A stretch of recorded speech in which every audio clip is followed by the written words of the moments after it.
Mike O'Mara, Radio Entertainment. Ladies and gentlemen, today's Mike O'Mara Show is brought to you by our Amazon page. Please remember to shop Amazon, and when you do, go to MikeO'MaraShow.com/Amazon or click the Amazon link on our website. It's the best way to shop and the best way to support this program. Now, on with the show. Available on demand every day in iTunes and the Google Play Store and around the world on MikeO'MaraShow.com. What more can we do for you? It's the Mike O'Mara Show. Wide Open Wednesday on the Mike O'Mara Show. All about you for at least a few minutes here. And it's requiring all of my self-discipline because we actually have a special guest in studio, one of Oscar's classmates. And, when you don't have to write down questions. Right. Because they come out of your pores, but I'm going to exercise a little self-discipline and get right to the phone calls because you know what? I didn't promote it today. Rob, did you promote it today? Yes, I did. Okay, would you put one out last night? I did one first thing this morning, 5 o'clock. Just a nice reminder, Mike. A nice reminder for everybody. Didn't I mention it maybe on Monday and You've Tuesday? mentioned it The every lines day. are locked, Yes, Mike. yes. The lines are locked. Locked and loaded? That's Yes. good. Okay, let's get right to the phones. Hello. Mike O'Mara Show. You are on the show. Hello, who's this? Good morning, gentlemen. It's Merle Rogers. How are you? Merle? Hi, Merle, how are you? Nice to hear from you. How are you doing today? Not bad. I'm preparing for my trip down to D.C. this weekend. Oh, that's right. I forgot to mention Nice. it's a live show week. We are all going to be at the DC Improv on Saturday for a big live show, and then walking across the street to the to the Mad Hatter. You know, Mad Merle, Hatter if for you're a meet and greet. Merle, if you're in town, you should come to the show. You know, I might. I think I'm just. I'm Is just that gonna your? go Are you ahead doing? and- That's Is it. that Rob? Waka, Is that waka, mob? waka, Is that mob waka. stick? Waka, waka, waka. It's not mob mob stick? stick. How is that mob stick? That's general that's stick. your humor. That's not funny. General shtick. That's Yeah. general That's stick.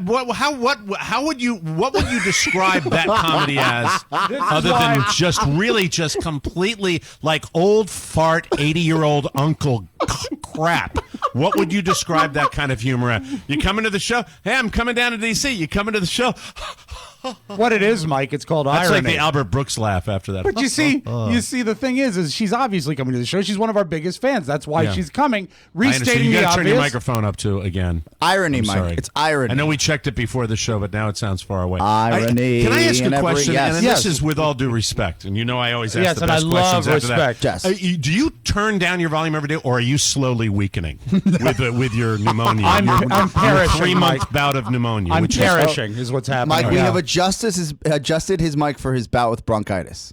We Okay. have done that. Yes. All right, very good. So All it right. is adjusted. Now, today may be a different level of bout, so we'll have to adjust that on a regular How are you? basis. I heard but it it'll be all before. right. We all hear it before, and I just want to make sure, between you and me, that we both make it through the live show. How are you feeling? I'm doing great. I feel good. Okay, really? Yes. Great would not be the word that you use. Great is the adjective you use more than any other. Well, great is not adjective. perfect. I think he's good because I see him off air and off mic, and he's good. He's not Okay. great, but he's solid. He's good. But but for me, that's great. That I would take a good Rob over a great Rob any day because a great Let me ask Rob, Merle. something else is coming. Merle Rogers, how do you think Rob's doing? Well, Rob is why we can't have nice things, but he's doing okay. That's funny. That is funny. Even Merle gets it. I love when they call in and make jokes. Is Merle the lady that came in right after my first day back after my recovery? Yes. Yeah, the Cougar. Yeah, Sunny day. Yeah, Great yeah. memory. How you doing, Merle? Pretty good. I've spared no expense. I've booked everything for this weekend, right down to my lift down to the DC Improv Oh, you're from the best. beautiful McLean, Virginia. McLean. McLean. That's where McLean, Mr. Clean's it's- from. It's McLean. McLean. Merle, we are looking forward to seeing you and a few hundred of our favorite people, and it's going to be fantastic. It's going to be a great day. It's got we've been putting the gonna be finishing huge. touches on our live show. It's going to be huge and a very nice surprise just for the people in the DC Improv. So, Yes. Oh, huge. we're looking forward to that. We'll see you when you come down here, Merle. All righty. Have fun, guys. Thanks, Okay, Merle. take care. Bye-bye. There she goes. Very nice lady, very big supporter of the show for many, many years. Hello, Mike O'Mara Show. You're on the air. How you doing? Take your time, sir. Yes. How you doing? Oh, this How guy, you doing? Trouble, Mike. Trouble. Yeah, this is trouble. How you doing? Oh, no. How you doing? I don't think it's now the I'm real getting guy. I don't think it's I'm the real getting- guy. Rob, a little show history. Wait, Please. shut up for a second. Turn him down. So a little show history with the Yeah, guy, you'd have to like go back probably about 10 years for this guy, and it would be the how you doing guy. But I don't think this is the real how you doing guy. Although he's aged 10 years, the voice sounds older. I think what we might be dealing with here is when the Brady Bunch came back and did a variety show after the show was canceled, and everybody came back except Jan, so they had a fake Jan on the variety show. I think this is fake how you doing guy. I'm just predicting. Well, we should ask him a few more He's questions. back on the line, Now, Mike. if he's real Mike, he will only answer by saying, Hey, don't tell him what to do. All right. Don't give him the blueprint. Jesus Christ. Hello. Where are you from? How you doing? See, I don't think so. No, All right. because hold our on, how let you me- doing guy was Rob, wrong. Rob. Can I just ask him some questions, Yes. please? You looking forward to the World Series tonight? How you doing? That's close. That's closer. Let me ask this. You know, we're less than a week away from the from the huge election. What say ye? Be an elephant or a donkey? What are you? How you doing? Listen, since we spoke last, many years have passed. How are you doing in the new economy? Are the wife and kids okay? How you doing? I'll tell you, if it's a ripoff, I'm enjoying it. I truly am. Now, Rob, you can ask him some questions. All right. Have you watched the show Friends a lot since we've last spoke? How you doing? That's a no. Yeah, That's a no. yeah. What? Oscar's got a question. Sir, have you recently rediscovered the Mike O'Mara show? How you doing? Good question. How are you finding the show? And this is the biggest question. This may be the last one. How are you finding the show in its new form, sir? How you doing? Oh, that's a good thing. That's one. Nice. That's fantastic. Well, hey, listen, we can take some more calls now because we're really done talking to you. Any final words for the Mike O'Mara Show listening audience, sir? How you doing? Thank you, Rob. I don't care if it's a ripoff. It's recreated, and I thought it worked. ruled. You know what it is? It He's worked very reinvented well. himself. He's reimagined the bit. Now, the original guy was kind of more like, hi, get there. Yeah, and also he never did the Joey from Friends. How you doing? So I wanted to know if that was a new update to the canon or just something that he's blown. Who knows? But, Who knows? We'll never know. Hello, Mike O'Mara Show. You're on the air. Hey guys, how's it going? It's Bill from Boston. Bill from Boston. Bill, how are you today? Good, I'm doing fine. I'm calling to say hi, and You in your car? I'm in my truck. I drive a truck. Remember? You need a truck Long on haul a- trucker. On a speakerphone? I'm sorry, I have to. Yeah, I can't be. It's the law, Mike. Yeah, I know. It just he sounds so far away. Sound okay to you guys? That's fine. I can live with it. Yeah. What super slab are you on right now, Bill? Matt Pike. Oh, God, yeah, keep both hands on the wheel. Oh, my God. Bill in Boston, what can we do for you? I just, calling to say hi. Excited about the show. My cousin and I are making the drive down for the third time. No, that's great. That's so cool. Cool. That's So cool. fantastic. We will single you out and for some special quality time coming all the way down from New England. We're very, very excited. People calling in all week long and sending me messages coming from all over the fruited plain, and we are planning a very, very big party, and we're excited about it. So thanks a lot, Bill, and drive safely, okay? No problem. Thanks, guys. Have a good one. Appreciate it. Thank you, Bill. How you doing? How you Anyway, doing? I'm sorry. That was my favorite part of the Can't of wait the to call. try to explain this call to someone. I'd say, wait. You remember Friends? I'm like, yeah. And then, Right. remember the Mike O'Mara show? Yeah. I was like, think about this call if it was 10 years ago and imagine how it ruled today. Yeah. The thing about it is that I remember on the old Don and Mike show, those phone calls, that guy went from we hated him, then we liked him and we thought he was funny. Then he overstayed his welcome. Yep. Right? Mm-hmm. And then we'd be in the middle of a really good phone scan or we'd be on some incredible riff that was really going well and he'd call in and just go, hi, Don. Yeah. And it would, but Oscar kind of indicates it, as it's new to Oscar, it kind of indicates the And I have to comedy wonder, value of that guy. Perhaps the man himself has matured. Yeah. Who knows? Yeah, you never can tell. You're hoping he's like 85 and ready to die. That's what I'm aren't you? hoping, yeah.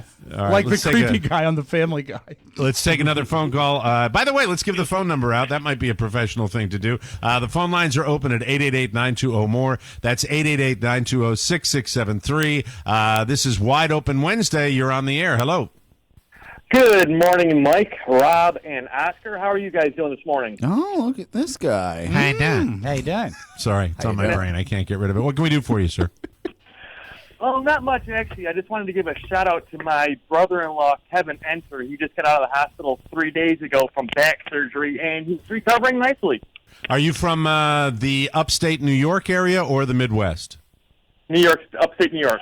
Upstate New York. You know why I was able to How come? discern that? Back surgery. Ah. He got done with back surgery. By the way, that word down here for the Midwesterners that are all coming back from the north, it's like, when did you get back? When did you get back? You're back. You're back. Oh, so glad you're back. I'm glad. Don't back up over the trash bags. Sounds If like you Mike is back- in love if- with that accent. If you back, love it more than anything I else. know. Now, you know, when you're backing up in your driveway, the trash bags have to be on the side so you don't back up to them. That's great. Glad you're back, but I'm glad your brother's doing well. Did he have a major back surgery, or was it a laser procedure? What kind of back surgery did he have? The doctor of 35 years said it was the biggest hernia he had ever seen in his life. Herniated disc. painful. Ow. Man. They fix him up pretty good? He's a lot happier now. Oh, that's good. Good for Happy. him.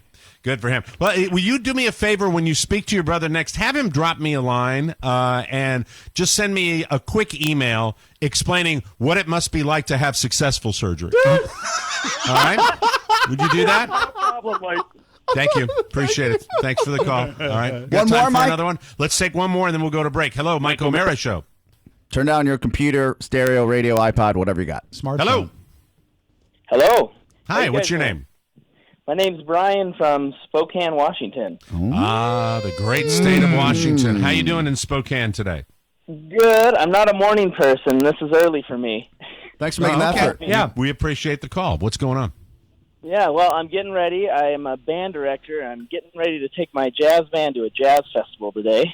Oh That's man, I nice. love that. That means you guys. These are the real superstars in your college band. I mean, in your high school band, right? Well, middle school, little guys. You know what? Can I ask a question? Because listen, my daughter's middle school orchestra director was absolutely stellar. A guy that I play golf with down here was a middle school band director, and another guy that was just they gave him like the Mr. Holland treatment when he retired. Yeah. and I've heard from my good friend Colonel Colburn, former director of the President's Own. He told me that, you know, these middle school band directors, not only are you really like still teaching the kids to the way around their instruments, but they get this sound out of them. And, you know, to have a jazz band in middle school, that to me is pretty cool. So how good are these kids?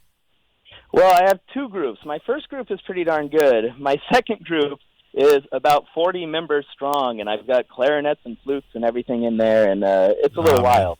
You know what? I it tell you, it's people like you, I have nothing but admiration for you working with those kids, because I want to find out if you're like my daughter's guy, Mr. Tester. I'll give him a plug here. Mr. Tester had 6th, 7th, and 8th. Do you have 6th, 7th, and 8th? Yes, I do. Oh, God. Wow. You realize what a saint this guy he's got this guy's 3 so full cool. classes. Do you do, now when you do your performances, say in the spring and the holiday concerts, do you have separate orchestras or separate bands for every single class, or are you maybe lucky enough to be able to put them all together? I've got 3 different concert bands and 2 Oh, my different jazz God. bands and an elementary band. And each What? one is about 30 Yeah. to 40 members. These guys are incredible. These guys are absolutely, and he knows what. I happen to know my way around this because I'm one of my best friends is one of the greatest band directors of all time, Yeah. Michael Colburn, Colonel Colburn. Yeah, go ahead, Oscar. Mr. Holland, is what he is. today's trip one of those days where you're like, today is a 2 bong hit day because I got to deal with all these rascals when I get to school? Maybe when I get home. Nice. There you Not go. necessarily before the trip. Great state of Yeah, Washington, Mike. during the trip, do you turn your head about alcohol abuse? Do you let the 6th, 7th, and 8th for grade- middle school, How dare sure. you? You went that's the too way that far. works. Hey, let me ask you this: what is your instrument, Mr. Band Director? Like you, I'm a drummer. Another percussionist, Look man. at that. I also That is- gig about 4 to 5 nights a week. I play A lot. working musician. Oh man! And Very how cool. old are you, if you don't mind me asking? I'm 38. Oh, you're 38. still That young. means- You're that still means young, my friend. The kids get you. If you don't get the better offer, and realize the dream. Mr. Holland was always trying to get the Right. the next grade symphony. Right. That's the way that went down. That's awesome. Well, what can we do for you? We've been flapping our gums about your job. What do you want from us? I was going to tell you, and Rob, I actually stole your idea this year for Halloween, and I gave out liquor bottles to parents, and it was the most fun I've ever had on Halloween. It makes Bravo. a difference, doesn't it? Good man. Bravo. Oh, yeah. Oscar's, by the way, Oscar will have a post-Halloween update Breaking for news us. update. Breaking Breaking news. news update. Well, what's your first name again, my friend? Brian. Ryan, God bless you. You're doing great work with those kids Ryan out there. Opus. And you're fantastic. And I hope you get that gig that transports you out of those smelly kids' classrooms. Good luck to you. Oh, thank you, guys. Thanks for all you do. Thank That's you, man. Thank you, wonderful. Brian. Doing the That's Lord's right. work. Oh man, I swear to God, I haven't ever 3 classes: 6th graders, 7th Brian. graders, 8th graders. Holiday time comes around. I mean, really, let's get the kids out there. And That's there is no fantastic. greater dick age for kids than 6th, 7th, and 8th grade. Yeah. I mean, Well, I think I- those are probably having some trouble. Oh, the with them. purest age. Yeah, yeah. Mhm. Of dickery. I don't know. I heard that if you go on after college to get an MBA, you can get some a dick factor in that too. We'll take a break. It's the Mike O'Mara Show. You can listen to the Mike O'Mara Show at www.mikeomarashow.com. Stay tuned for an outstanding entertainment program. It's the Mike O'Mara Show. Let's get down to business. From the entertainment capital of the world. How did you get into financial consulting? Department of Labor statistics indicate it's one of the fastest growing professions. Actuarial sciences are experiencing tremendous growth as well. Okay. I like the balance of it. I like finding things that aren't obvious. Plus, my dad was an accountant. He actually, he had the whole shtick. The little amortization book and the green eye shade. The, dorky pocket protector and... I have a pocket protector. That's a nice one. I mean, his was dorky. Yours is nice. But he convinced me to go into the field because I wanted to study art at the Art Institute of Chicago, but art doesn't pay the mortgage. Art doesn't pay the mortgage, young lady. Dad's taste ran more to dogs playing poker. I like dogs playing poker. Because dogs would never bet on things, and so it's incongruous. I like incongruity. It's the Mike O'Mara Show. Mike O'Mara, Rob Spiewak, Oscar Santana. And now, from his office chair, here's Mike. We're live from the Pfeiffer Room in the heart of our nation's capital, Washington, D.C. This is the Mike O'Mara Show. On the air and online everywhere, the Mike O'Mara Show is a daily radio and internet broadcast with the greatest listeners in the universe because they get it. I'm pushing my voice a little bit. If you're here, you will too. Our phone line's always open at 888-920-MORE. That's 888-920-6673. When we're on, you can call us anytime. Our show today, welcome back, Blue Apron. My wife still going crazy over the Blue Apron, and I've been eating Blue Apron all summer and into the fall. Here's something to remember the next time you cook a meal. Fresh, high-quality ingredients taste better, and they're better for you. That's why Blue Apron is the better way to cook. Blue Apron makes incredible home cooking accessible to everyone. Blue Apron has the highest quality standards because they ship the perfect amounts. You don't waste food. For less than $10 a meal, Blue Apron delivers seasonal recipes along with pre-proportioned ingredients that make delicious home-cooked meals in 40 minutes or less. When it comes to variety, flexibility, and ease, you can't beat Blue Apron, whether it's Japanese ramen noodles, wild-caught Alaskan salmon, or heirloom tomatoes. Had some of those tomatoes yesterday. This month, you could be enjoying pan-seared chicken with roasted fall vegetables and butter caper sauce. Or spicy lotus root and purple carrot stir-fry with sweet potato noodles. Listen to all these things I've never heard of before. They're fantastic. This also helps you learn about about food and learn about healthy food. How about lemongrass roasted pork with Roman Secco cauliflower and coconut rice? I hope I'm pronouncing that right. Wow. I ate it. I remember it. It's to die for. Check out this week's menu and get 3 meals free with free shipping by going to blueapron.com/TMOS. You'll love how good it feels and tastes to create incredible home-cooked meals with Blue Apron, so don't wait. That's blueapron.com/TMOS. Blue Apron, a better way to cook. Good phone calls in the opening segment. Oh, a lot of today. fun. Love it. A lot of fun. That was great a energy lot of going fun. into the live show weekend. Yeah, a lot of people excited, I think. Won't get happy. Something will go wrong. yeah. But great energy. Yeah, I mean, I don't know. I mean, it's just. I don't know. I'm just in this incredible malaise lately with not being able to get out there and do what I want to do and all that crap. But I'll fix myself. I will eventually get out We'll there. rebuild you, Mike. Yeah, like today was the day. Today was the day for me where I was going to go join my pals, be out there, moving around, and the right side just will not allow it to happen. But that's okay. I will tell you that if I sound a little different today, I was in here like a busy little beaver all day yesterday, tweaking, dusting, cleaning, removing, moving cables, getting rid of cables, organizing cables. I am 1/3 of the way there. I have not completed the project. Progress is nice, right? It's nice to see a little less less cluttered. By the way, Rob, there will be a massive package arriving at your door at your home. You're too kind. When you get it, inventory it, and let me know if we are fortunate enough to unload it. Because we will. We have Absolutely. a lot of brand new equipment that we're not using. I also found an extra Apple dongle. Yes. Isn't that, yeah, how about that? And that's coming your way as well in the miscellaneous box. There's organization within the box?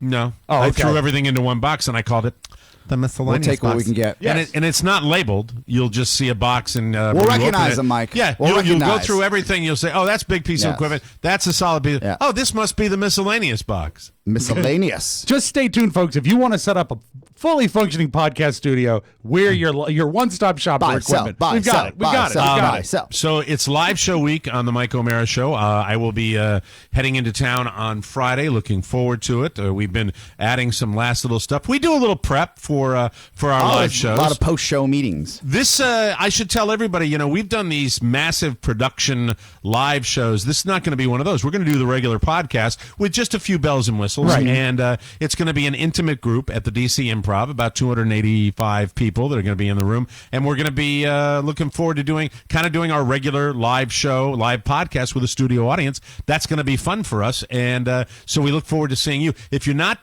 going to the show and it's sold out very quickly, please make sure to come and join us across the street at the Mad Hatter on Saturday. We'll be there probably about 5:30 in the evening, and we'd like to meet everybody. It should be a lot of fun. Now, Oscar, we have 2 ways to go here. Yes.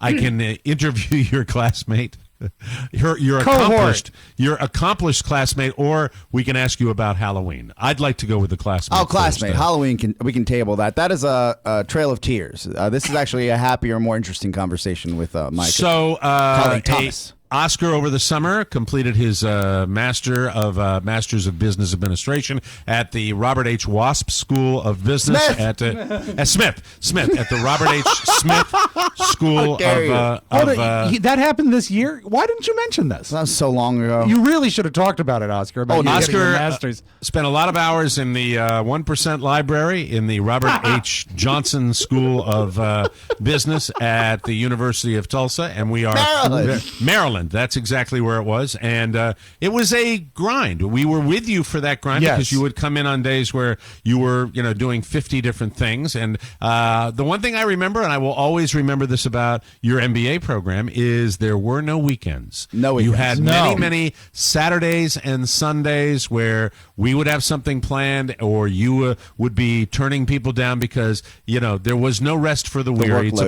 It's an intense, concentrated way of doing it. I mean, sometimes people get into that program right after they got out of undergrad, and they go right into it, and then they kind of lollygag through, the program after the fact. You did it while you were working, and that's what a lot of people do. Well, and the majority of people that were in the program were executives already, so they were balancing life, family, and work, right?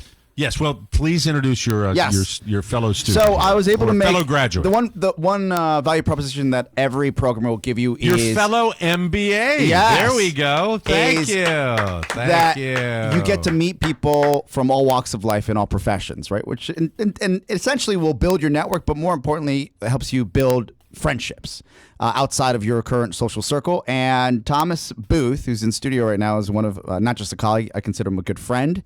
And what? Hold on. Yes. My first question. I'm sorry. I told you they were going to be coming out of my pores. Sure. Thomas Booth? Yes. Do you have any distant ancestors that may have shaped American history? I'm sorry. I know you get it all the time, but I have to ask it because everybody in the audience just thought of the same thing. And then Oscar, continue with his introduction. But Thomas, could you? Were you related to the guy that shot the president? Not that we know of. We're probably like 78% sure. But now with Ancestry.com, I mean, we haven't really dug back in because with the new tool, maybe there's something there we don't want to know. Yeah, I was going to say, it's not something you really want to know, is it? We're comfortable in our ignorance. Yeah. That is a fabulous answer. And please isolate that because we are trying to get them on the air as a client. You know, Thomas, you don't even know this, but seriously, that is my absolute number one on my hit parade. I haven't told you guys this, that Carl and I actually got our results back. Really? Yeah, we got our results back. Yeah. So they come on as an advertiser, and then we can talk about it. The revelation. Absolutely. I'd love to, but continue with the introduction. Yeah, and one of my first, I guess, introductions to Thomas was within the class ranks where we're having conversations. And I realized right away he's just like this alpha male where he will let you know how he feels about something, and he has no qualms about it. To a fault. How do you like the show so far? I love it. All right, good. Smart man. Yeah. Smart man. When I hear that, I get right to it because I'm kind of that alpha male too. All right, go ahead. But we Oscar. also had another aspect of what our passions were in common is that he is an entrepreneur as well. But this entrepreneur, not me, Thomas Booth, is also an accomplished F-18 fighter pilot. And now we're talking about rarefied air here. Wow. And that's really where I started getting into a conversation with Thomas, which is on a whole nother level because I feel turn the Sinatra off, please.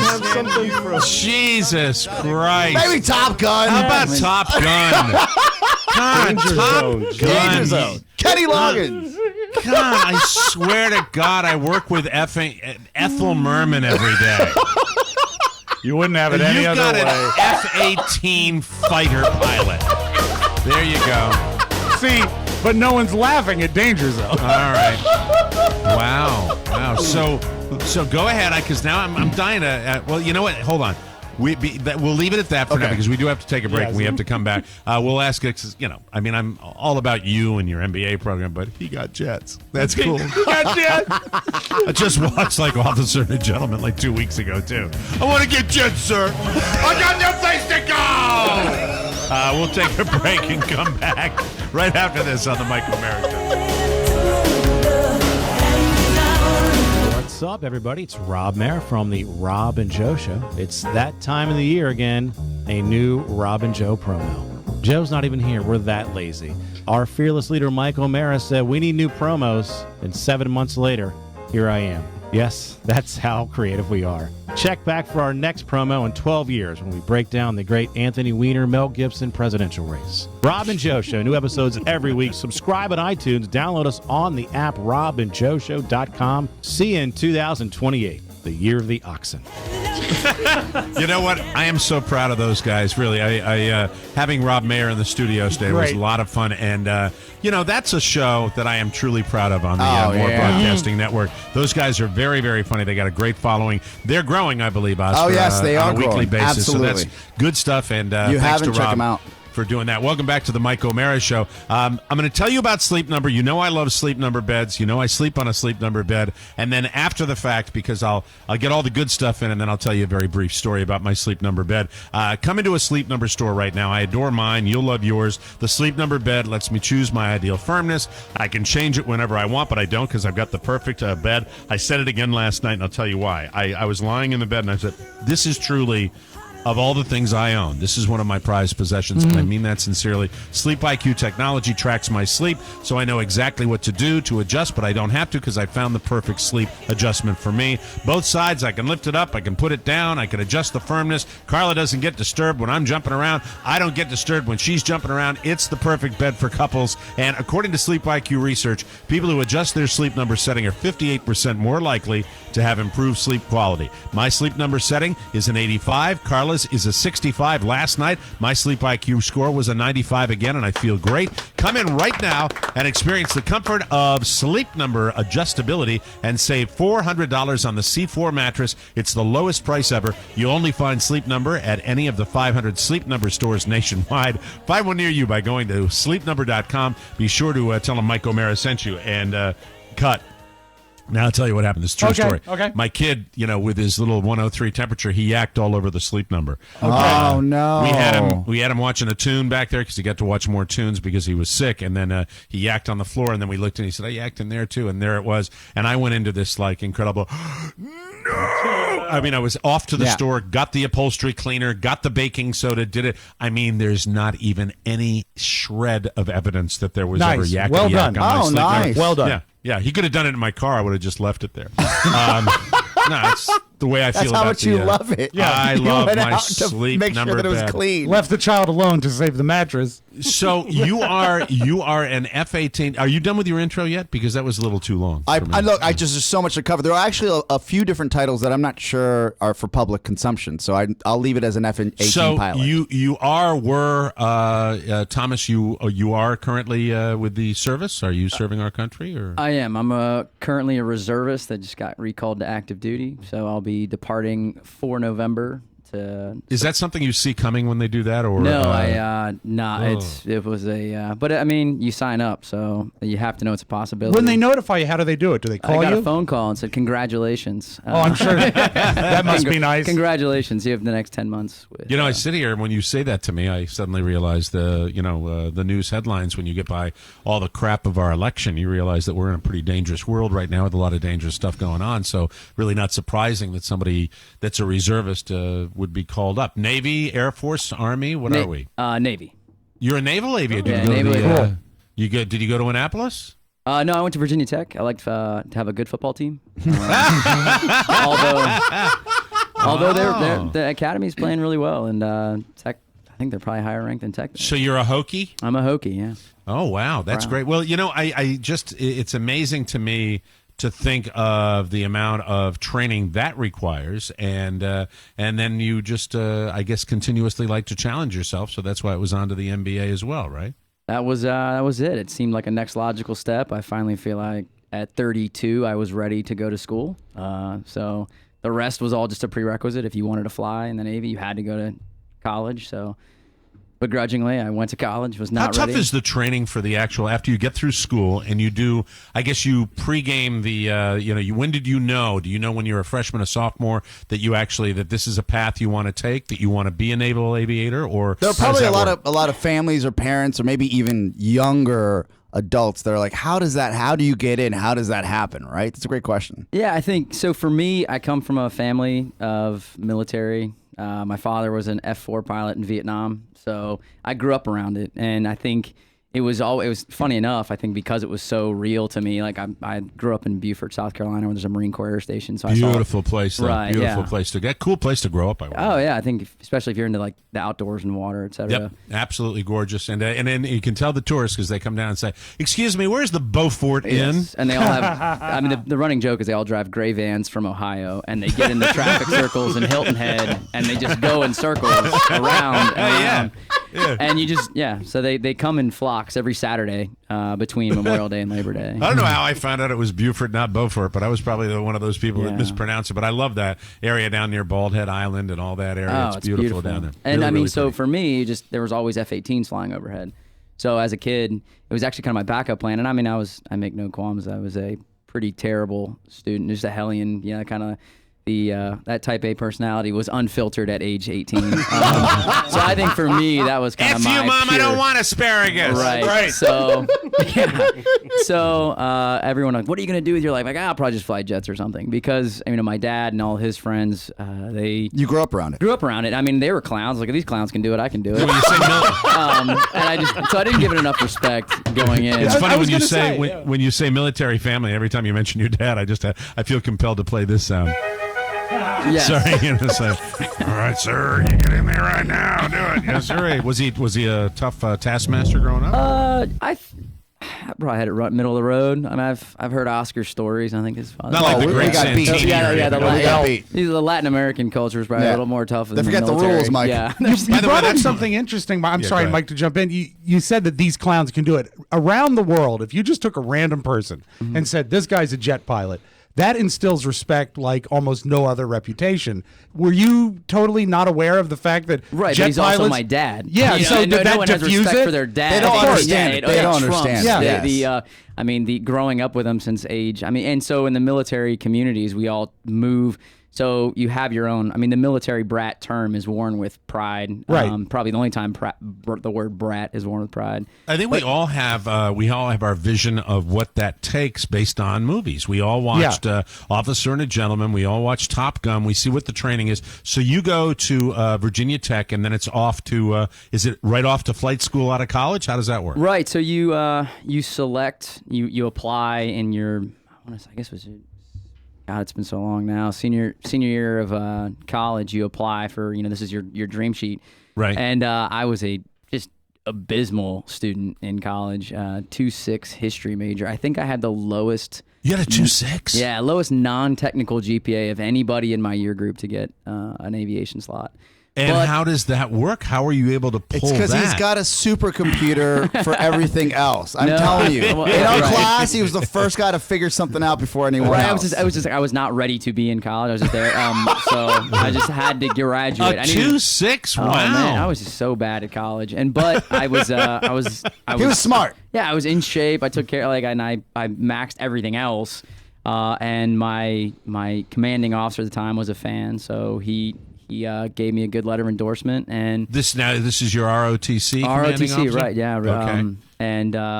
I was fortunate enough to get the pilot slot, and then I got to Pensacola, Florida. And so it's right to Pensacola. It is. When So you do your training every summer between your university, experience, and so I finished my last training, got commissioned in August of 2005, and by September I was in Pensacola in the the pool to get started with flight school. My apologies if I'm geeking out about this Top too Gun much, school. But the fact is this: I find this fantastic, and I never talk about it. I really rarely talk about it. But my mom's first husband was a naval aviator way back when, and was killed at the end of World War II. Oh, wow. And so I'm fascinated. Always been fascinated by this. And the fact is that you're a 2.6 student at Virginia Tech. You get in because you've got some other skill sets that people recognize, and then.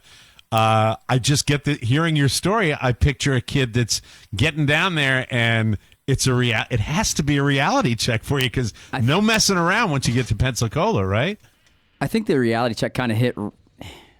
Right when the flying actually started. Before it was, they at the time they kind of adjust the scores, based on what you're going to get, based on the needs of the Navy. So. Right when I showed up, they really didn't need pilots. So so you don't even know you might be a mechanic or something like that. No, I mean, you go down there or what? Or if you're going to finish one, and then if you do finish, what you're going to fly. So when I showed up, they're like, "We really don't need pilots. Congratulations for getting here, but you have to have a 90 average to pass." So in other words, to get just like the officer and a gentleman, to get jets. You have to be at the top of your class, right? It's kind of like passing. Okay, so once you start flight school, it's like starting from scratch, and every stage is like showing up and being a rookie, plebe, freshman, rush, pledge. All the same. And is there a lot of the DI stuff? Is there a lot of the DI stuff too, where the drill instructors are out there making you do physical stuff? No. It's really all they have enough to torture you with in the plane that they don't really need to. They don't really need to physically assault you. Oh, really? So there's not hey, running. We're going to run 6 miles today, or we're going to do any of that. That's all the prior to getting your pilot slot. But once you show up, so your first 6 weeks is, they'll put you in the shell of a helicopter and drop you in the water and spin you upside down and then say. So that stuff's the real. Yeah. And the G-force training Right, that and didn't come- oxygen deprivation and that kind of stuff. That all happened. Yeah, that was interesting. Yeah. How did you when break you get out? I'm sorry. I'm sorry. Go ahead. I'm going to monopolize this. No, go ahead. I'm so geeked out on this because I'm so fascinated by it. No, because it's so foreign to me, and I'm so fascinated by it because I think in terms of when you see some of the stuff that you guys go through. Like the oxygen deprivation chambers, and when you go through, did you early on say this is for me? Did you know you kind of dug it? Is that or how did it work when you got down there? I guess I always just assumed that this was part of the process. I knew I wanted to do it in college, and so when I was fortunate enough to get my foot in the door, it never really. You weren't going to fail. No, exactly. And you don't challenge. I'm like, okay, what's next, kind of thing. And you always knew it was a possibility to not get through, but you have to figure again, like maybe I didn't give the whole process enough credit while I was going through it. But again, I was just harking back to like my dad and his Sorry, Thomas. his I'm going to buddies. say for our listeners' sake, you had ice water in your veins. Yeah. That's what I'm going to say. We're going to take a break here. We'll continue on this line, and we got to get to the most important thing: what it's like to be a classmate of Oscar Santana. Yes. Oh God. Oh my God, that's tougher. That's tougher than ditching out in the middle of the Bay of Fundy or wherever bay it is, or what's the Saudi Arabian one? What's Gulf the of Oman or the Indian Ocean? The Indian Ocean, yeah. Sea Okay. snakes, Thanks, Flyboy. All right, we're going to take a break, and we will come right back with more with Thomas Booth, Oscar's classmate and F-18 pilot and all-around good guy right here on the Mike O'Mara Show. Hey, Oscar. Yes, Mike. Even though it's the end of summer and Labor Day is behind us now, we're still going to be heard each and every weeknight right here on 97.1 The Wave, your beach station. What do you think of that? I'm super happy. Boom, bam. It's the Mike O'Mara Show.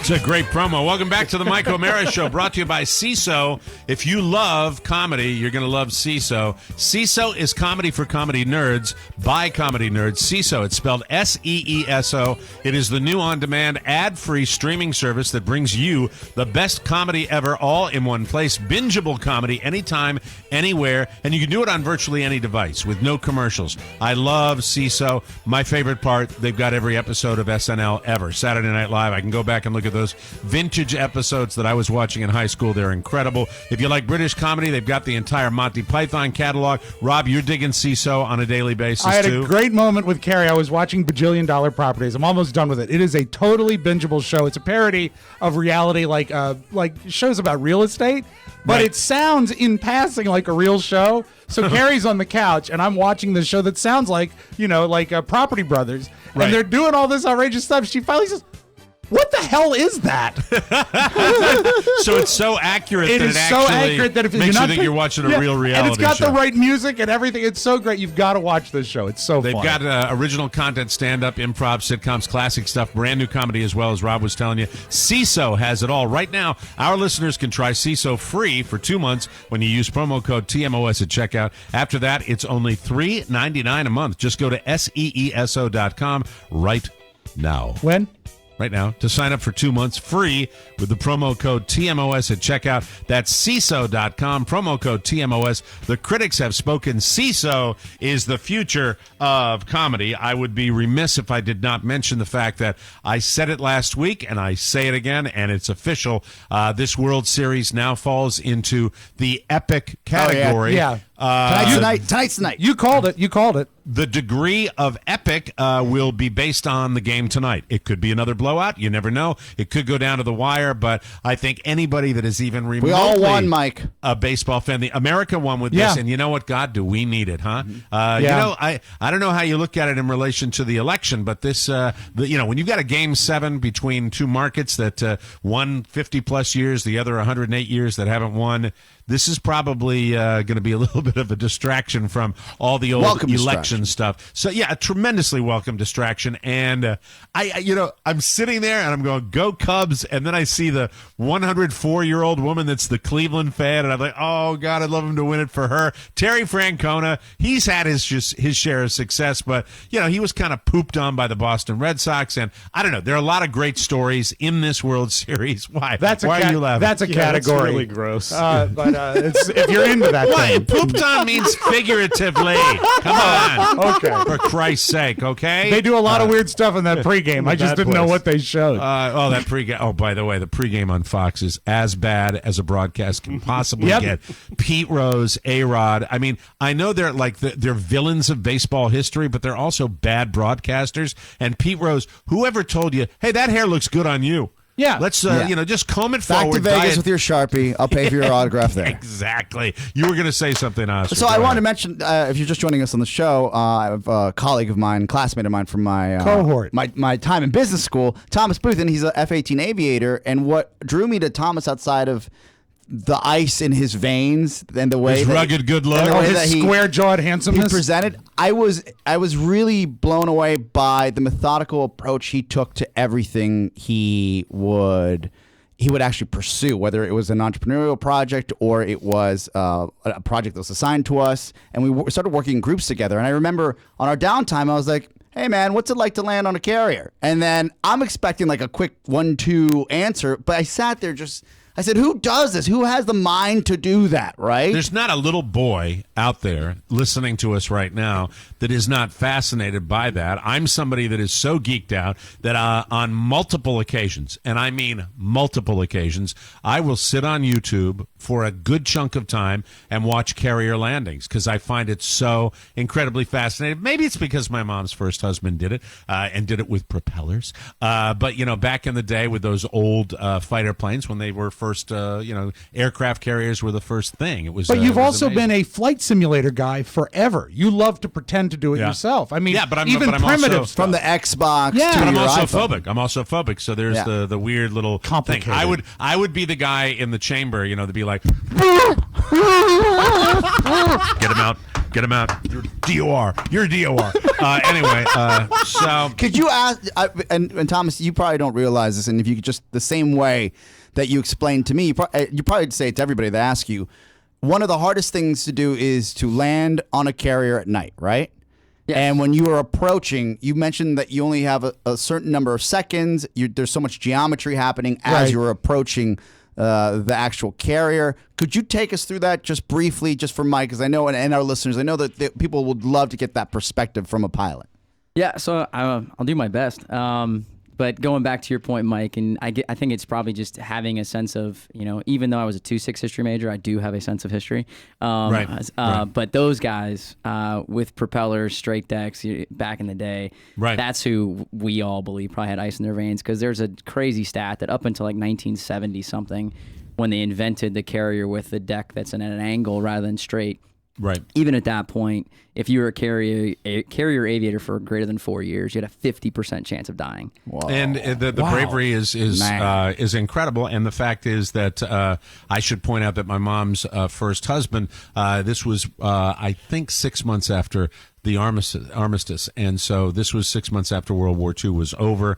They were getting ready. She was getting her vaccinations, getting ready to go to the next duty, which was going to be in the Philippines after the war, and kind of looking forward to it, as a new adventure when she got the telegram. And that's how she got it. You see these World War II movies where they come up with the chaplain and they walk it. She got it via telegram. That's how she was known. And her father received the telegram and had to sit her down and tell her that. And, they talked about pilot error when they said after World War II they were on these old carriers and the war was over and everybody was kind of chilling. They'd been through hell and back, a lot of these guys, and they were ready to go home, and the planes probably weren't in the same maintenance condition they were when they were in the heat of battle. And I think one of his roommates at the academy actually was on the carrier with him, said it wasn't pilot error. It was actually the engine just quit when he went off the deck of the carrier. But there's so many factors that play into it even today, right? When you're flying any plane onto a moving ship, right?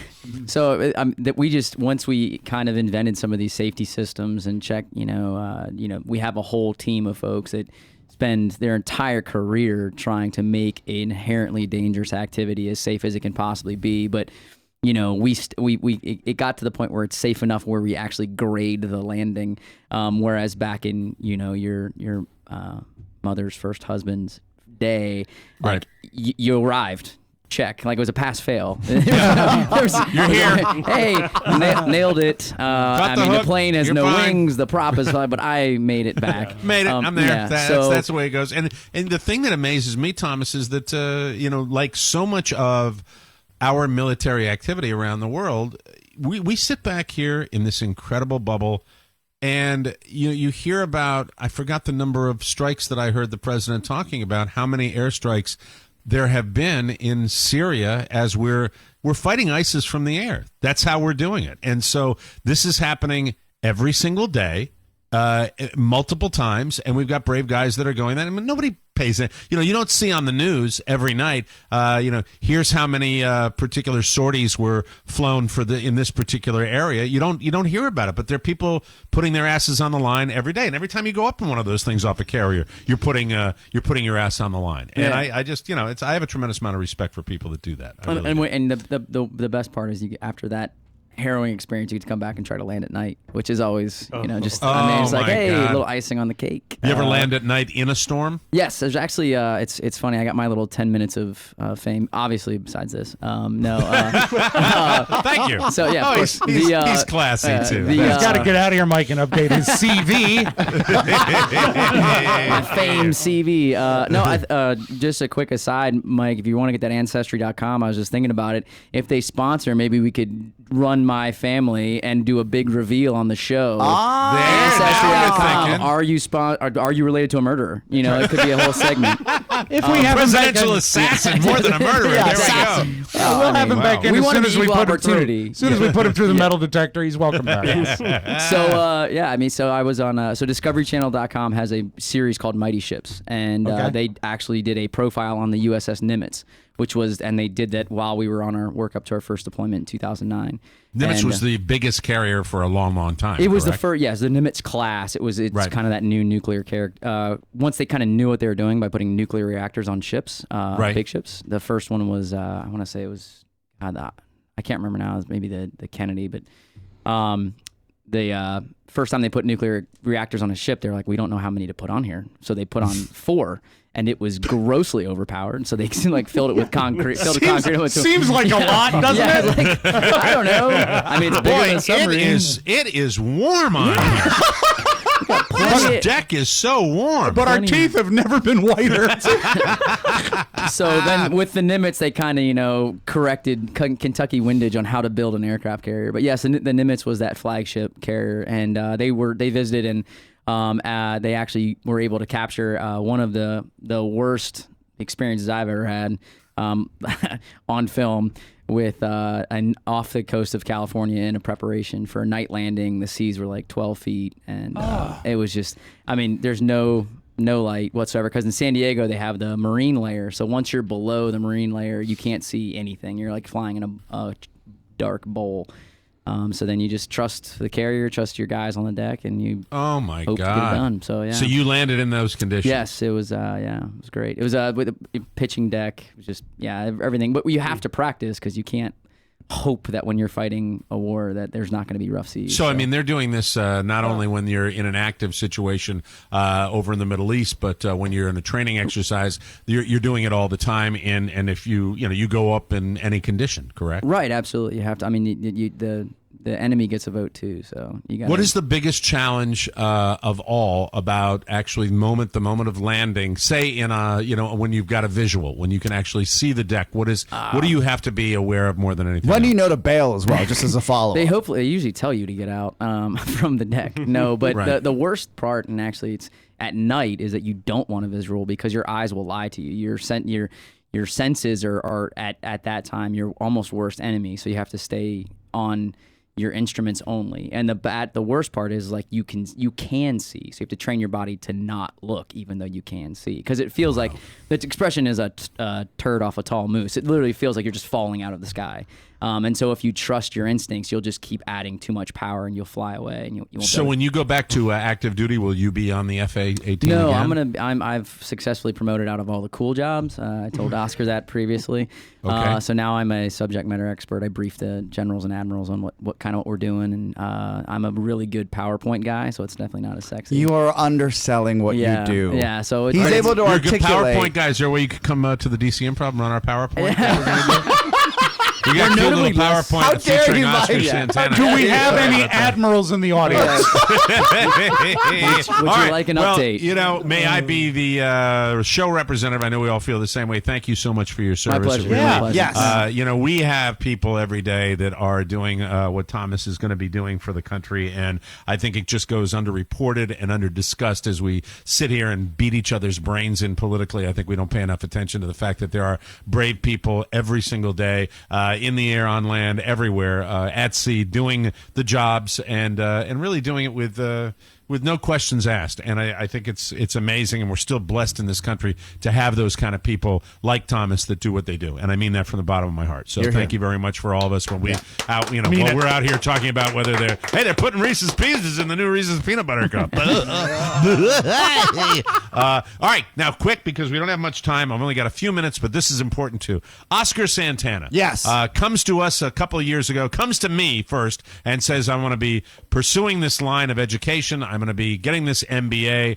I was stunned. I was shocked. I thought immediately that, I didn't know whether he was going to do this. You know, his academic record was kind of so-so, but he dove into it with both feet. And I will tell you something, Thomas, this occupied him so much. On the show, I give him about 30% for that year. But the fact is, when he would come in, he was talking Lower about... than a 2.6. That's rough. He was talking about the projects, and he was bringing his circle back and all his jargon He from was his... circling back. Not he bringing- was circling bringing back. his He was circle drilling down. He was doing all the things that... all the speed. He loved it, and I'm curious how you would rate Oscar Santana. You know him by another name. Right, yes. How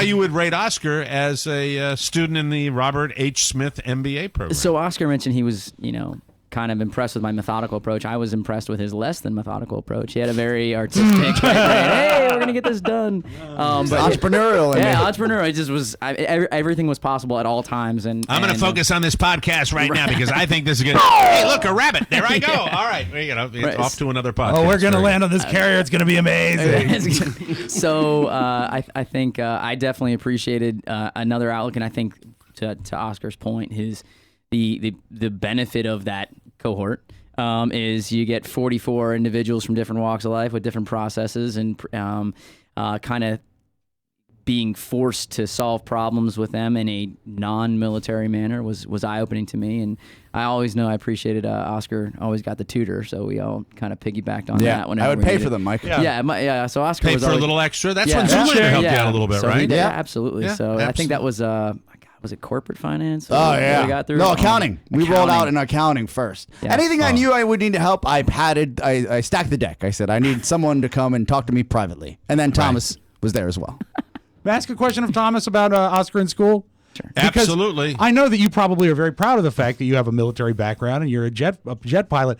How much did Oscar hide the fact that he was a disc jockey? I can't hide it at all. I don't think anybody. No, I was proud of it. Yeah, I think somebody brought it up, and just it was kind of. I didn't know how to process it at the time. Like, you have two last names? What's going on here? Why? Witness protection program. Yes, that's what I'm immediately thinking. So I started sitting further away, at Good plan. and away from windows. No, but it was definitely. Yeah, I think meeting anybody from a different walk of life, because there was a pretty significant contingent from the military. I think there was probably about 8 to 10 of us, and so almost a quarter of the class had some form of government or military service. But that still didn't dictate how we did things. And so how long is your service going to be? How long are you going to be back? So it'll be about 10 months. So I'm going to be right. So it was just one of those quick stints, When that comes down, when they give you that phone call and you may have plans, you've just got an MBA, you're obviously out there planning the next phase. He had a lot of plans. I had a lot of plans. That puts a little wrinkle in things, doesn't it? It does. So the concern was, I left active duty, and when you leave active duty, the Navy, I don't know about the other services, they're kind enough to say, well, since you joined the reserves right after active duty, we'll leave you alone for 2 years.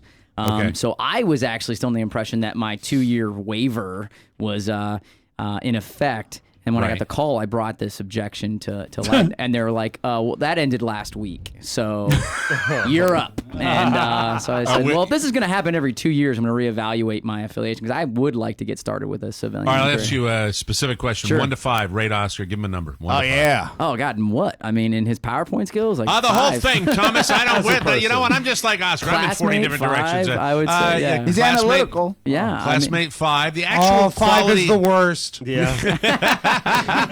Quality as a student. Yeah, that's pretty subjective. I'd go as a student. As a student. I mean, he's better than a 2.7. All right, there you go. That's fine.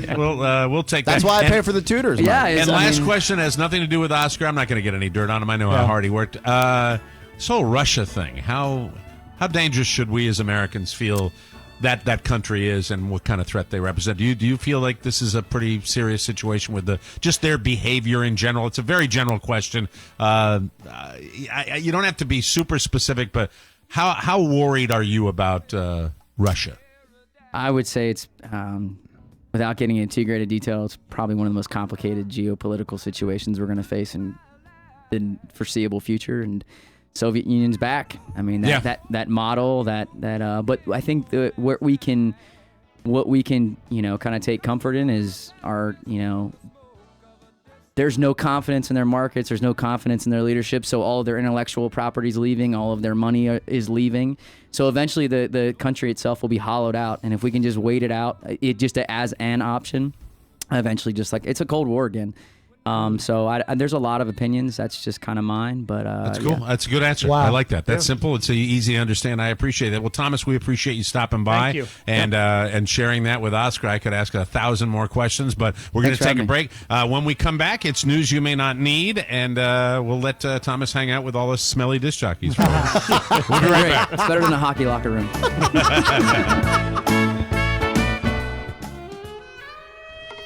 Hi. This is a random listener, and I've been doing a lot of thinking lately about Rob Spiewak's bag. All right, sorry, no, you're not playing that one. We have guests. Of all the ones you'd play, that one. Yeah, judgment. All right. Man, oh man. Welcome back to the Mike O'Mara Show. He looked like he was enjoying it. This segment of our program is brought to you by Amazon. We love Amazon. Holidays upon us. Holidays be fun, but they can also be a tremendous hassle. The best way to enjoy yourself this year is to use Amazon and take it easy. Amazon has everything you need and at the best prices. Just make sure to go through our portal. You see, anytime you purchase something through our Amazon link, we get a tiny percentage. It doesn't cost you any extra, and it's the best and easiest way for you to support the friends at Tmos. If you need it or want it, Amazon has it, whether it's a Thanksgiving centerpiece, an electric carving knife, a new menorah, Christmas decorations, or gifts for your entire podcast family. Go to MikeOMaraShow.com/Amazon or click the Amazon button on our website, or you can go right to the app, and I love the app, and we don't talk about shopping cart right there, and that's how you click on that. Yep. You go right to Amazon, Boom, bam. and we get credit for We it. do. It's that easy. So relax this holiday season and shop Amazon, everybody. News. Boo. Glamour magazine. It's Women of the Year honorees. Are you ready? Yes. They include Olympian Simone Biles, Gwen Stefani, Zendaya, and Bono. A woman. Technically, he's a Man of the Year, but it's the first time they have honored a man. Their Women of the Year. The editorial staff at Glamour Magazine said they have always thought about perhaps adding a man to the list of Women of the Year, but their feeling is men get so many different awards, they shouldn't do that. But Bono apparently gets to cut through all that for his humanitarian work. And congratulations to Bono for being Woman of the Year. Nice. Whatever it's I called. think it's Thank very you. nice with his long hair. I thought I like Bono. That's why I led with that. A Brooklyn-based artist. Her name is Alexandra Rubinstein, and she is doing a service to women by creating a series of oil paintings. And these oil paintings depict male celebrities doing a service to women. That's the best way that I can phrase this. Her subjects, I'll get to the details as best I can in a second here. Her subjects include Drake, John Hamm, Justin Bieber, Robert Pattinson, James Franco, Ryan Gosling, Leonardo DiCaprio, and David Beckham. The pictures are obviously of an adult-themed nature. They're going spelunking, Mike. Spelunking. Spelunking. Thank wonderful. you for that. They're not explicitly pornographic because they're from the women's point of view. If you see, and then you're putting it in your mind's eye right now, so you see the lady down at the. You don't see any of the actual work being done or plumbing. The guys all look like they're taking a little breather, as a matter of fact, and they're giving their partners some eye contact. That's why you're able to recognize the celebrities. Sure. That was part of her point. Here's her quote. The emphasis on female pleasure and foreplay is lacking in today's porn, as well as in mainstream media. The female point of view draws attention to and eroticizes men. Oscar, I'm with you. I'm with you. Because they have a tab that says female. You go there and it's got the whole storyline for all of you that want to build up. Or in that particular act we're talking about in this news story, how many movies have you seen where it's like, all right, enough already? 30 minutes. I swear to God. Are you getting ready to do the nasty, or are you trying to start a fire? What's going on here? Anyway, she says the female point of view draws Vincent attention. is liking this. Vincent likes this joke. It draws attention to and eroticizes, making them the objects of desire, not the women. And speaking of that little fire reference, I've always been told that that's not the proper way to go about things. Right. That, when you see that in film a lot, where it's kind of like that, that's only in movies. That's not the proper way. Okay, the CGI. Proper way, what is the proper way, Mike? Are we talking about starting a fire? Still, are we still on fire? We're talking about that thing that the lady depicts. I've heard that it's a more subtle, gentle approach. What skill set? What skills do they teach you at Top Gun school? I'll save them. Oscar, I know the answer. It's do the alphabet. That's how you do it. All right. Anyway. Ellen DeGeneres has a talent for being legitimately funny without taking nasty shots at anyone. Everybody knows that. Yeah, she's Ellen nice.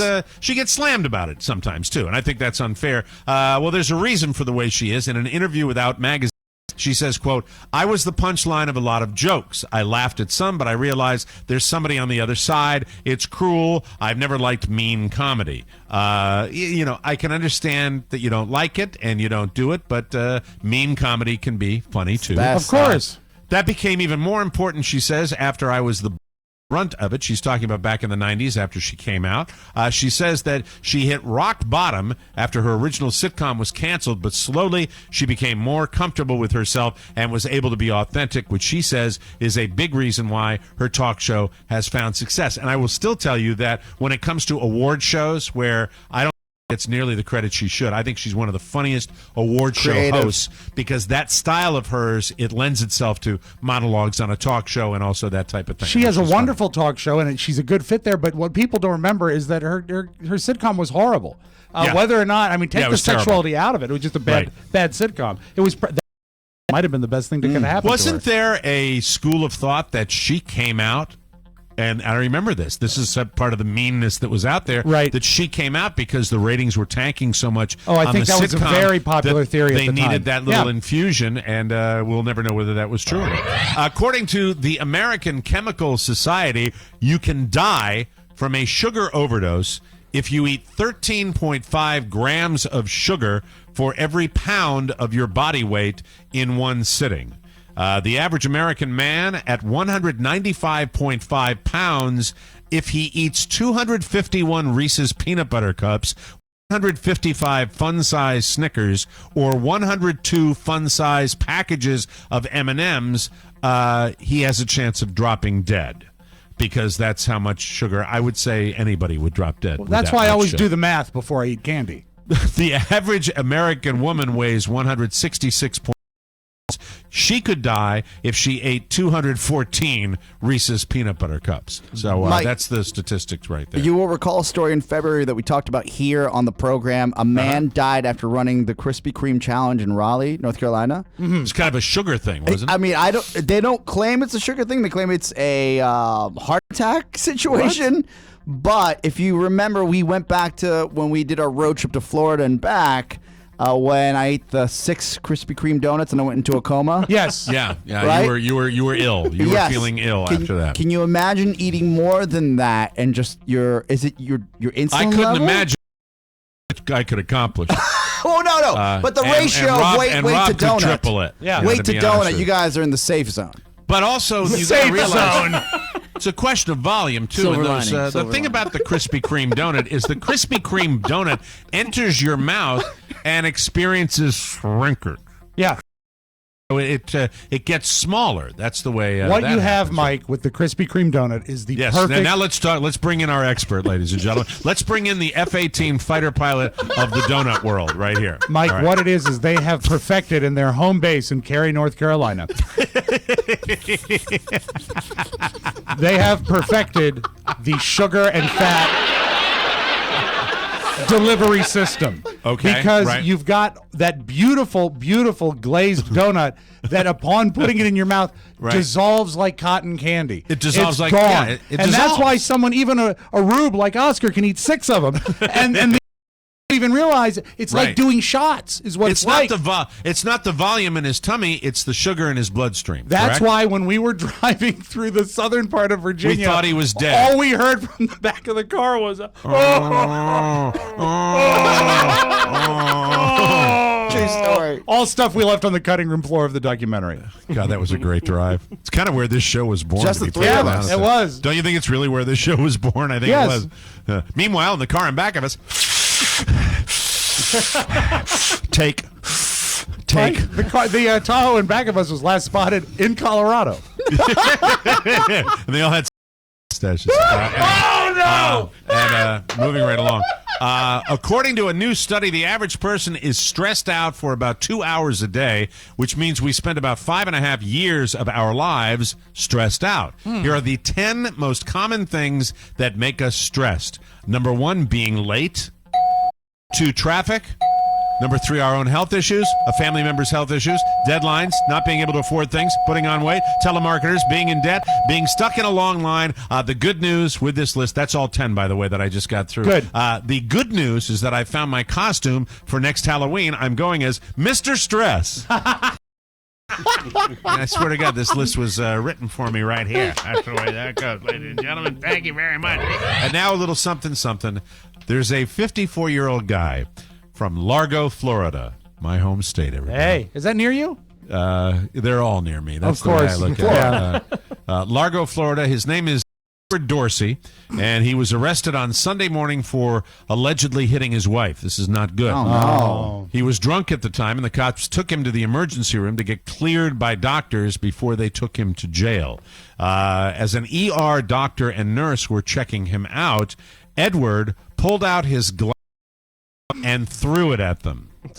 Oh, not okay. Edward Dorsey from Largo, Florida. As far as we know, no one was hurt by the flying eye, but Edward was hit with a felony charge of battery on an emergency medical care provider. Why do I think that statute is like only in the state of Florida? The charge on an emergency medical care provider. Well, it doesn't matter what the statute is. It brings us to today's Florida slogans of the day. Oh, a new motto, yes. Yes, Florida, you won't believe your eyes. Florida, see for yourself. Florida, don't blink or you'll miss it because it's on the floor. All right, that's it. Sorry. Florida slogans. We'll take a break, come back with the audio vault and Rob Spiewak right here on the Mike O'Meara Show. Class I. The TMOS Elite Whiskey Society presents Questions for a Whiskey Drinker. Here's a letter from Will in New Hampshire. Will writes, why whiskey? Well, Will, because whiskey puts hair on your chest, not on your palms. Check out the TMOS Elite Whiskey Society on Facebook or in bars where fine whiskeys are sold. Still love it. I believe our friend Suzanne is starting a new wine enthusiast society Oh, my from the God. Mike O'Mara show. Yeah, we've got all Nice. three corners covered now because we Yeah. have whiskey, we have beer, and now there's wine. Very exciting. Welcome back to the Mike O'Mara Show, brought to you by our bonus packages. You deserve the best, right? Am I right? Right. Champagne, caviar. What about laughter? Merry, joyous laughter. Would you like that? Sure you would. Please allow me to introduce you to the weekly TMOS 6th episode. Each week we record a 6th episode of the show, the bonus show. That's what it's called. It's uncensored, it's commercial-free, and it can be yours if you subscribe to the 2016 TMOS bonus package. You'll get full access to all of the 2016 bonus content, plus the entire bonus show anthology at over a 25% savings. It's all waiting for you at MikeO'MaraShow.com. Look for the banner marked TMOS bonus packages when you subscribe. An entire year of access from the day you sign up, and with the holidays approaching, it makes a great gift. So whether you want to buy it, give it, or renew it, click that bonus banner and get her done. The TMOS bonus package, order it right now because you deserve the very best. Before we open up the audio vault here, on a personal note, and a friend of TMOS, Robert Casto, lost Ryan to cancer this past, I believe it was Tuesday night, and just wanted to send my condolences out to their entire family. A lot of you may have followed Ryan's story. There's nothing like losing a child. You can't even imagine what he's gone through, but Ryan's story has touched an awful lot of people. Power of the positive thoughts from the family at TMOS. Please give him some thought today, and you can see a nice picture of Ryan on my Facebook page, which I posted last night, along with a note to his family. It was I had the pleasure of speaking to his father about a month ago. This is just a terrible situation. He's a big supporter of the show, so our sympathies go out to Ryan Casto, safe home, and just wanted to pass that along. Without further ado, let's open up the audio vault for today. This is Wednesday, November 2, 2016. Rob Spiewak. Well, Mike, you called it. It is an epic World Series because it's going to Game 7. This is Russell. Cubs are forced to Game 7. Winning So cool. 9-3. So cool. And a great moment last night. I think there's only been 19 of them in World Series history when Addison Russell hit the grand slam. 2-0. High fly ball to left center. At the wall. Grand salami in the sixth game of the World Series. The problem was, and this is for baseball purists too, it was not that great a game. I kind of drifted off after You're that. a Cubs fan. But, and then a lot of the Cleveland fans were bailing early. You never bail early in a baseball game. Not a World Series. It's a World Series. Bail, and you never bail when it doesn't matter if it's 8-0 or 9-0. You never know what's going to happen. Teams implode all the time in the World Series. Nationals. Now and the somebody playoffs. who was you never Nationals always.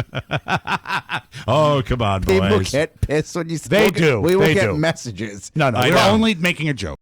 We don't care. We're just making a joke. Oscar's talking like he's drunk. We don't care. Well, every time I say don't something care. negative about the Nationals, I get a 3-page, how dare you, why would you say something like that? Could you please what understand? Oscar is saying, Mike, is he's a Nationals fan, just like you. No, I don't care if they win or lose. I will go to a game and sit in a suite, but I Right. don't care if they win or lose. Yes. Well, it's the long-suffering DC fan base for all their sports. And let me just say, after the tie last weekend, come on, Redskins.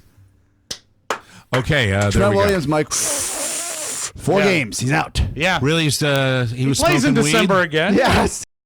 He missed his drug test, which is the same as testing negative or positive for a drug test. So basically, that's a by not shame. going, you lose 4 games. Well, he's got time to get another tattoo. All right, very good. Great moment in my living room last night, or as I call it, Mike, the sports center of Loudoun County, when I Right. said to Grand Slam, and she said, yeah, and the bases were loaded. Way to go, Carrie. Yeah. Carrie. Nap time. All right. Are you celebrating, Mike, today? Are you going to celebrate your taco hero? Because everybody in America can get a free taco today between 2 and 6 p.m. Free taco at Taco Bell? Yeah, because of the stolen base. You get a Doritos Tacos Locos, Yes. I believe. And President Obama was actually speaking. Dr. Salsa? Hey, Mike. Hey, Mike, step up on the 4-inch platform. How's your hip feeling? I'm Dr. Salsa. I'll be back tomorrow. Thanks. This has been unenthusiastic physical therapy with Dr. Salsa. Oh, shut up. All right. By the way, Mike, he sent a note. He's sorry he was late. Dr. Salsa, I'll be here at 2:15, 45, 3 Taco o'clock, Bell. 3:15. Yes. So President Obama actually did a pep talk to get people out to vote and compared it to free tacos. If you find the time to get a free taco, then you can find the time to go vote. That's a great If you point. can find the time to go to Taco Bell, you can find the time to go to iwillvote.com, find your nearest early voting location, and cast your ballot. You can vote and then go get your taco. Has there been a president? That's essentially what he said. Has there been a president in recent memory that has been such a surrogate for the next candidate? I don't remember any president on either side campaigning this vigorously for the nominee. It's been pretty intense. It's No, really and been I intense. love. You know what?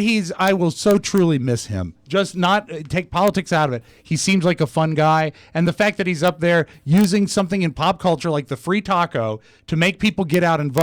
That's a cool move. Yeah, you're right, Mike. Because I don't. And again, it's.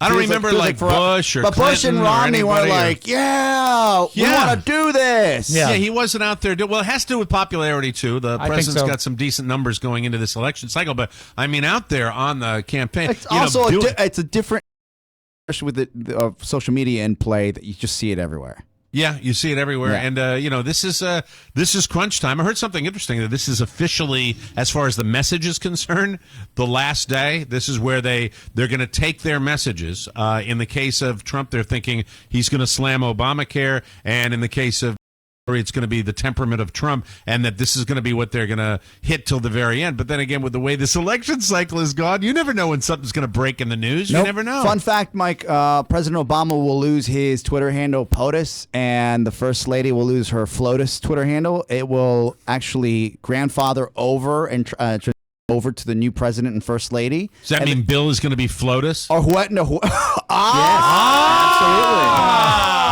Absolutely. No effing way. There he goes. Thank you, Mr. President. I appreciate He's going to be that. doing a lot of private messaging. And the national. Oh my God. To chronicle all the tweets.